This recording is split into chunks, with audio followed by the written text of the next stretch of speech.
ഒക്കെ ഒരു വിത്ത് അവർ വിതച്ചിട്ട് പോയി. ആ വിതച്ചതിൻ്റെ നന്മ നമ്മളിപ്പോൾ അനുഭവിക്കുകയാണ്. ചിലപ്പോഴൊക്കെ നമുക്ക് തോന്നത്തില്ല, എൻ്റെ കർത്താവേ, എൻ്റെ പ്രാർത്ഥനയ്ക്കോ എൻ്റെ ദൈവ ആശ്രയത്വത്തിനോ ചേരാത്ത രീതിയിലാണല്ലോ നീ എന്നെ അനുഗ്രഹിച്ചുകൊണ്ടിരിക്കുന്നത്. ഇത്രയും അനുഗ്രഹിക്കാൻ, ഇത്രത്തോളം എന്നെ കൊണ്ടുവന്നിടാൻ എന്തുള്ളൂ കർത്താവേ? അതിൻ്റെ ഉത്തരം, കർത്താവ് നിന്നെ നോക്കി മാത്രമല്ല നിന്നെ അനുഗ്രഹിക്കുന്നത്. നിന്റെ പൂർവിക നിരയിൽ ഒരാൾ ഉരുകി പ്രാർത്ഥിച്ചിട്ടുണ്ട്. ഒരാൾ കണ്ണീരോടെ ദൈവത്തിന് മുമ്പാകെ നിന്നിട്ടുണ്ട്. അയാൾ കൊയ്തില്ല, അയാൾ വിതച്ചതേ ഉള്ളൂ. കൊയ്ത്ത് അയാൾ കണ്ടില്ല, ഫലം അയാൾ കണ്ടിട്ടില്ല. അയാൾ വിതച്ചിട്ടു. അയാളും കൂടെ വിതച്ചതിൻ്റെ മെച്ചം ഇന്ന് നമ്മൾ കൊയ്തെടുത്തുകൊണ്ടിരിക്കുകയാണ്. അപ്പം നമ്മൾ ഓർക്കേണ്ടതെന്നറിയാമോ? ഇനിയൊരു തലമുറ വരും.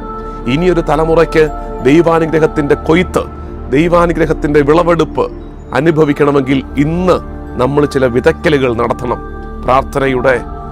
പ്രാർത്ഥനയുടെ പുണ്യത്തിൻ്റെ സുഹൃതങ്ങളുടെ ഒരു വിതയ്ക്കൽ നടത്താനുണ്ട്. അതാണ് ഇനിയൊരു തലമുറയ്ക്ക് ദൈവാനുഗ്രഹത്തിൻ്റെ കൊയ്ത്തായിട്ട് മാറുന്നത്.